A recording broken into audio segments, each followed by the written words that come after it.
You're listening to Faith in Action. I'm your host, Matthew Nowlin. And I'm Sean Graham. We lead Conservative Christians of Tennessee, and we are thankful you're joining us today. Conservative Christians of Tennessee exists to analyze political policy and politicians in Tennessee, and all from a conservative Christian worldview. We want to glorify God by helping you to glorify God. So please don't hesitate to send us any questions or comments via email. And I am still going through email comments from several weeks ago on our show where we invited you to consider running for public office. So please be patient. You can reach me directly by emailing Matthew at tnchristian.com. Or Sean, SHAWN, at tnchristian.com. Today's scriptures are from 2 Timothy verses 4, 1 through 8. I charge you therefore before God and the Lord Jesus Christ, who will judge the living and the dead at his appearing and his kingdom. Preach the word. Be ready in season and out of season. Convince, rebuke, exhort with all longsuffering and teaching. For the time will come when they will not endure sound doctrine, but according to their own desires, because they have itching ears, they will heap up for themselves teachers, and they will turn their ears away from the truth and be turned aside to fables. But you be watchful in all things, endure afflictions, do the work of an evangelist, fulfill your ministry. For I am already being poured out as a drink offering, and the time of my departure is at hand. I have fought the good fight. I have finished the race. I have kept the faith. Finally, there is laid up for me the crown of righteousness, which the Lord, the righteous judge, will give to me on that day, and not only to me, but also to all who have loved his appearing.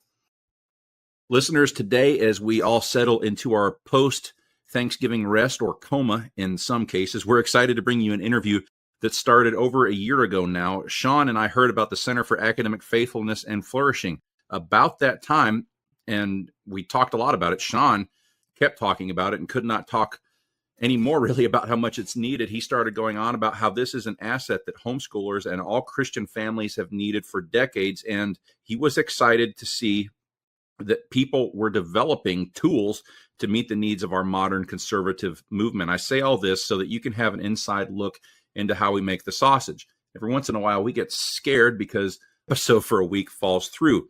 We work to find great stories to share each week, but sometimes we don't always get to share things until they have reached a more matriculated state. I say that because we want you to know how excited we are about the year ahead. There are a lot of things happening in conservative circles, and they're not all dark and gloomy. The past few years of the culture have been darker than they've ever been. Open oppression of Christians has seemed to be everywhere. Yet there are many problems in our church and in our nation, but some people are out there building new systems and new solutions to the modern problems of our day. Last week, you heard our interview with Megan Basham, and it is clear in her book, Shepherds for Sale, that she's forcing people to take note of the outside influences on our churches. People like Judd Saul, John Harris, and many others who have been standing in the desert crying for the church to wake up are starting to be heard. If ever seems like we're too focused on only the negative, we want you to remember today's episode. It is a positive episode. In fact, we love bringing you episodes like today's. We love sharing amazing guests and the work they're doing. Sometimes it takes us months or even years to be able to share their story with you. But we want you to always know there are good people still out promoting the gospel, godly families, and things to strengthen our nation. And we always take great joy in sharing with you these things. Our guest today, P. Jesse Ryan, is the Executive Director of the Center for Academic Faithfulness and Flourishing, an award-winning professor and nationally recognized expert on Christian higher education. Jesse has served in faculty and administrative roles on 3 faith-based campuses: Grove City College, Duquesne University, and North Carolina and North Greenville University. He previously directed the research program of 2 national higher education associations, the Council for Christian Colleges and Universities and the Council of Independent Colleges. Jesse's scholarship has been published in numerous edited volumes in academic journals, and he was recently appointed editor-in-chief of Christian Higher Education, an international journal of research, theory, and practice. Welcome to Faith in Action, Jesse Ryan. Thanks so much for having me, guys. So, Sean, like we said, has been very excited about the Center for Academic Faithfulness and Flourishing. Can you explain to our listeners why the need for a Christian overwatch of higher education exists today? Yes. So as many of your listeners, I'm sure, would know, American higher education was originally founded as a Christian enterprise. All of the early colonial colleges were explicitly Christian. Their mission was to train servants for society and for the church. And over time, American higher education secularized. So even though I believe it was on the eve of the Civil War, something like 80% of the colleges founded in our country were founded by Christian denominations, today, the number of Christian colleges that still embrace their faith tradition in a meaningful way has really plummeted. And so what we are interested in doing with the Center for Academic Faithfulness and Flourishing is to cast vision for Christian higher education, to help Christian colleges navigate the turbulent cultural times that we're in, to help develop information and resources that can support an authentically Christian approach to higher education. So my organization, the Center for Academic Faithfulness and Flourishing, also known as CAF, is an independent nonprofit research center that's supported by American Reformer. And in a nutshell, as I said, we want to strengthen authentically Christian higher ed by supporting those institutions that are swimming against the cultural tide. We have 3 strategies that we're pursuing. The first is that we want to reassert institutional faithfulness by developing a cohesive and compelling counter-narrative over against the false ideologies of our age that tend to undermine Christian higher education. Next, we want to redesign organizational networks. And we do this by connecting Christian colleges and universities to ideologically aligned exchange partners. The idea here is that we want to help reduce the likelihood of mission drift from external pressures and concerns over cancellation risk by essential providers that perhaps don't share the college's values. And the third strategy that we pursue to try to achieve our mission is we want to reinvigorate institutional flourishing. We want to offer products and initiatives that support good governance, management, and financial health of Christian colleges and universities. So there are 2 main initiatives that we've undertaken thus far. One is a thought leadership initiative through creation of a white paper series. So we have 3 different types. The first are position papers that cast vision for how Christian higher ed can address pressing challenges, really trying to provide frameworks that will give campus leaders and other scholars in the field a new vision for what direction we should go that will enable us to remain faithful in this moment.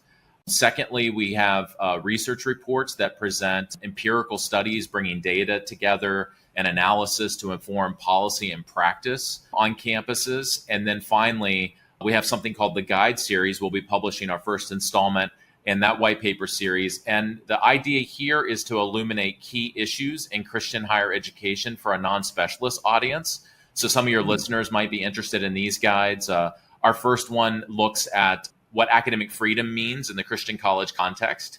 There's a lot of misunderstanding and confusion about that, and it can be a source of mission drift when it's not clearly understood. And so that's our white paper series, which is designed to exercise thought leadership and give direction and vision to the sector. And then the second initiative is our college guide, which I know is of great interest to you all. Oh, yeah. I feel a lot of times when we come to people, they sort of see the need for these things. But if you're looking at where people send their kids, a lot of times we understand that a lot of people really don't understand the need for these things. This is sort of the good news of Christian education. Let's lay down your journey through the law, through what made you realize that there was a need for a gospel in Christian education, for lack of a better way to phrase that. In 2020, I was teaching at a faith-based institution, and I had a tenure track position. Thought I would be there the rest of my career. It was in my hometown. Lived within a couple hours of like 90% of my extended family. I was very happy. And the cultural convulsions that happened in 2020 resulted in a significant culture shift in the university where I worked. And we saw this within American higher education writ large. And I decided that I wanted to come back to evangelical higher education. So I moved to South Carolina and worked at North Greenville University. And I started thinking through my area of interest, which is the role of school in society. So how does the Christian college relate to the society at large, and how does it relate within the wider academy? And, you know, for years we thought that the way that Christian college should manage the tension is to try to stay faithful, but then adapt more broadly. And I realized that the game had really changed. There was this illiberal new orthodoxy. Some people call it wokeness. that was beginning to emerge, and it was making it much more difficult to maintain an Orthodox Christian identity within the wider academy. And so I started to kind of interrogate my own frameworks and realized that actually we need to take a different perspective here. And I had the opportunity to come on board with American Reformer and launch this center.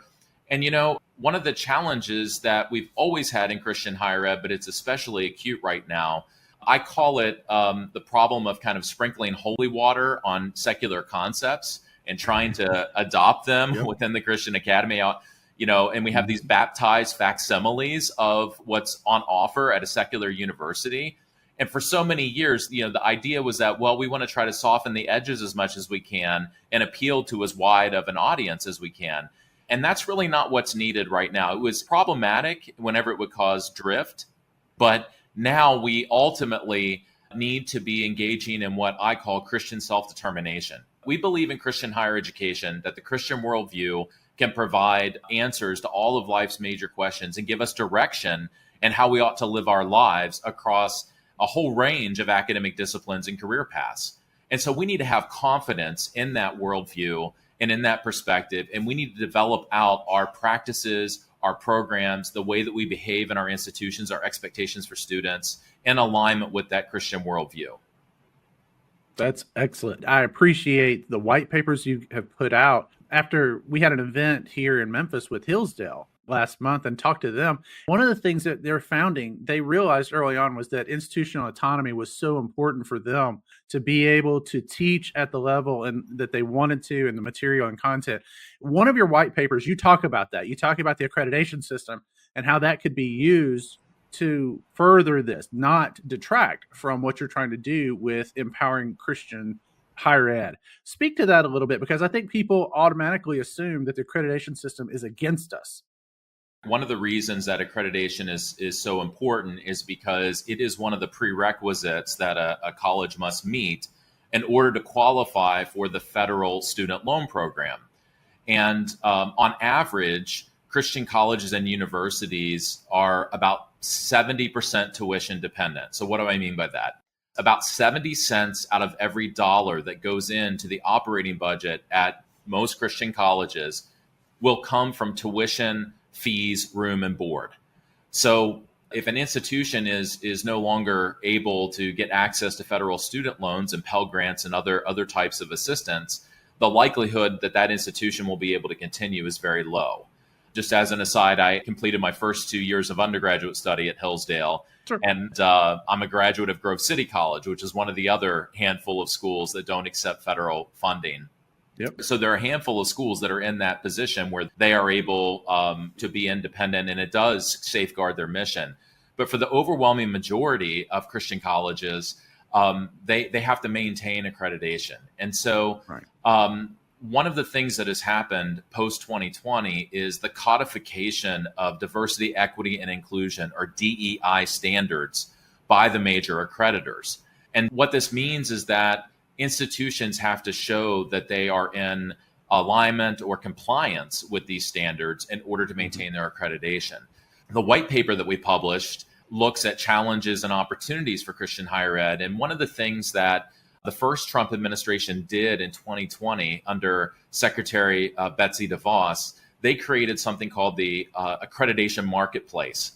And this enabled two things. Number one, it enabled institutions to have more than one regional accreditation at a time. So the regional accreditors essentially used to have a monopoly over a certain portion of the country, and you had to go through them. Now, regional accreditors have all become institutional accreditors, and anybody that's located anywhere can apply for accreditation with one of these formerly regional bodies. The second thing that the marketplace did is it enabled creation of new accreditors. And, President Trump lost re-election. So the past 4 years, there hasn't been a lot of movement on this front.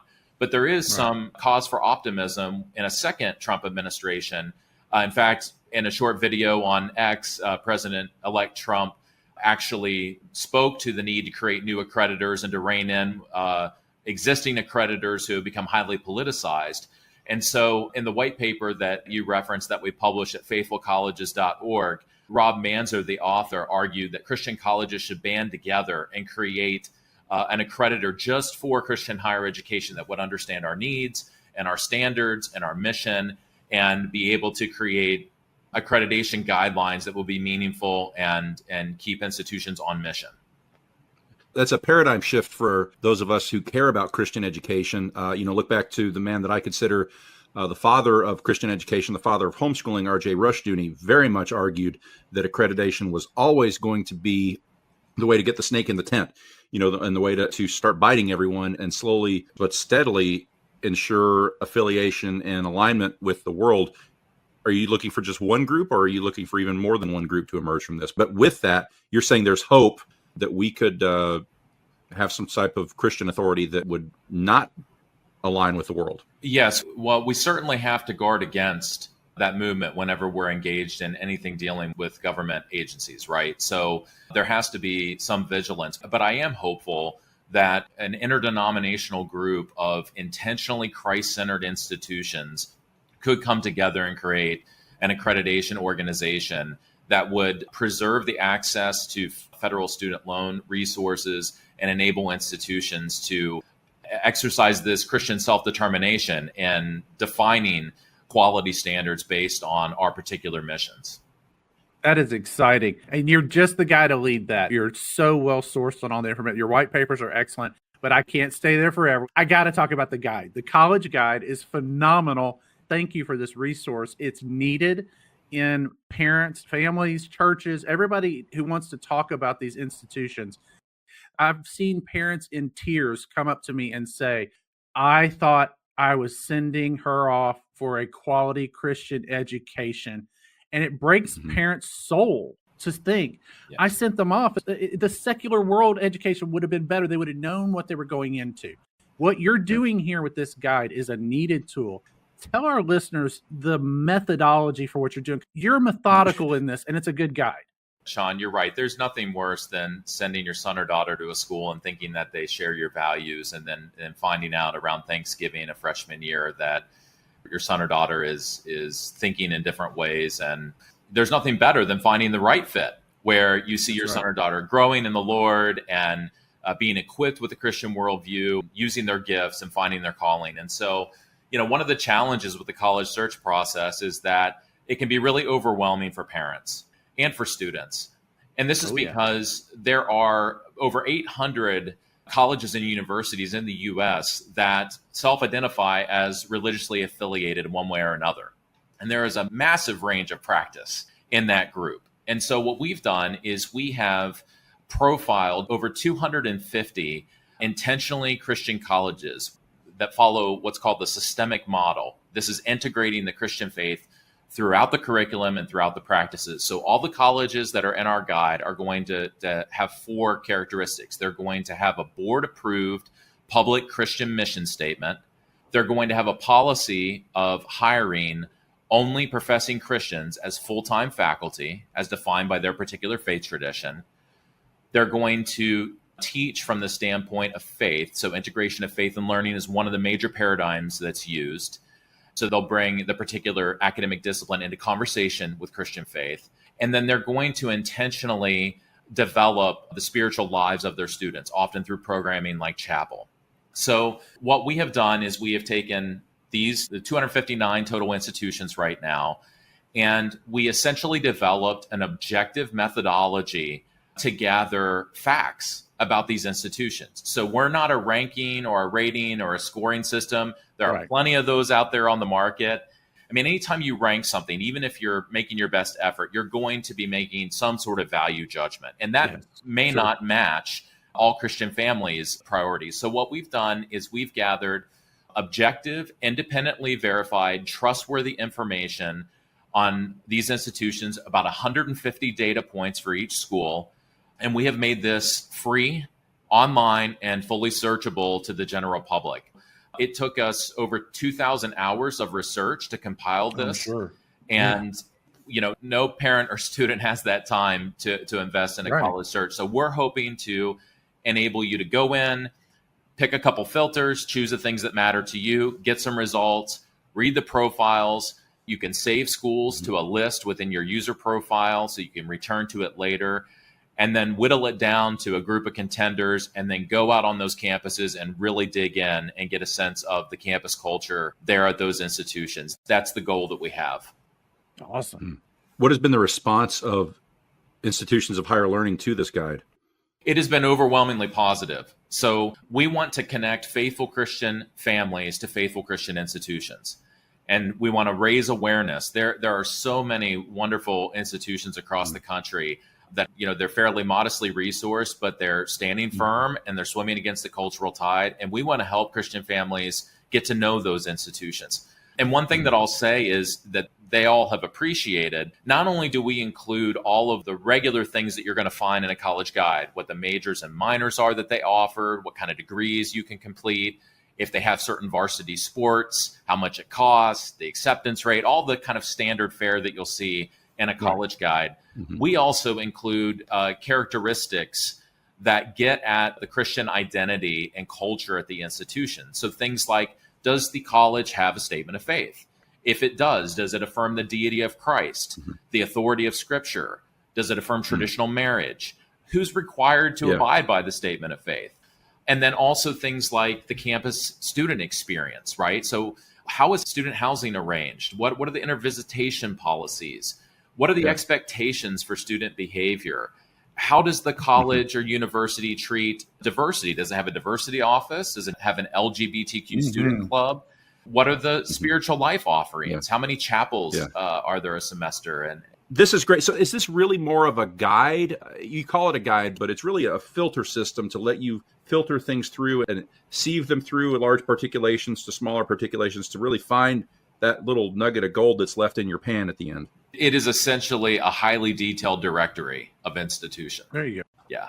It's interesting that you're already miles down the road with this, and you're talking about not only helping the parents find the stuff, which is a great resource, but you've also started on the other side, which is the institutional instruction. You offer white papers and documents to everybody, whether it's prospective, student, families, leaders. But what do you see happening and changing in the government side if all this talk of the Department of Education being restructured, removed, reduced? Is that good for us or bad for us in Christian education? Well, it's a little bit difficult to predict because the two videos that President-elect Trump posted to X that talked about education had some major proposals and significant changes. I think where I feel most comfortable is that this incoming administration is not going to push gender ideology on our institutions in the same way that a Harris administration would. So we think about Title IX and men playing in women's sports and so on. So I feel much more confident and grateful for that.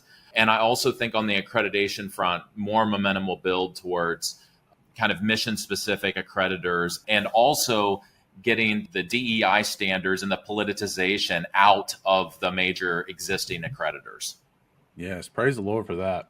That's phenomenal. For our listeners, when they're looking for this, they go to christiancollegeguide.com, and that'll take them directly to that college guide. So that's a great domain. What happens when they put their email address? Go to christiancollegeguide.com. You'll enter your email address, which will become your username in the future. You'll be emailed a code to enter, and then you'll be asked to complete a very short user profile with just basic things like your name and your zip code. And we also have a brief survey that we ask folks to complete. Your personal information won't be connected to the survey. This is just for us to understand in the aggregate what the Christian college market prefers and needs so that we can try to serve the Christian college market better. And then as soon as you do that, you have free, full access to the guide. We have a commitment not to sell user information to third parties. So don't worry about that. You're not going to end up on a marketing list that you weren't expecting. You'll have an opportunity to sign up for our newsletter if you like. But if you unclick that, you're not going to be spammed. Our goal really is, as a nonprofit org, to provide actionable information to Christian families. And will you guys update this from year to year? Yeah, so the goal is every fall to have a new update. We also will be adding new measures each year. So we've received feedback from users saying, this is wonderful, but we wish it told us this. We'd love to hear suggestions, and we'll also be adding more institutions in time as well. So folks, two websites, faithfulcolleges.org and christiancollegeguide.com. faithandactionradio.com. And Mr. Ryan, this doesn't sound like something that is free to produce. I know you guys, like so many of our guests, you need research aids, you need staff. Where can listeners give? So we are an independent center sponsored and supported by American Reformer. So if they go to the American Reformer website and click on the donate tab, there's a drop down for the Center for Academic Faithfulness and Flourishing. And so directs to American Reformer gifts to American Reformer can be directed to CAF. Mr. Ryan, that's all the time we have. Thank you, Jesse, for coming in today. Thank you so much, gentlemen. Yeah, and folks, thanks for joining us for another episode of Faith in Action. We're thrilled to talk with you each week in Nashville, Memphis, and all over Tennessee as we talk about more ways to put your faith in action. Folks, if you want to hear more on this or other topics from a Christian worldview, head on over to botradionetwork.com and search for Faith in Action. There we have links to 5 years of past shows.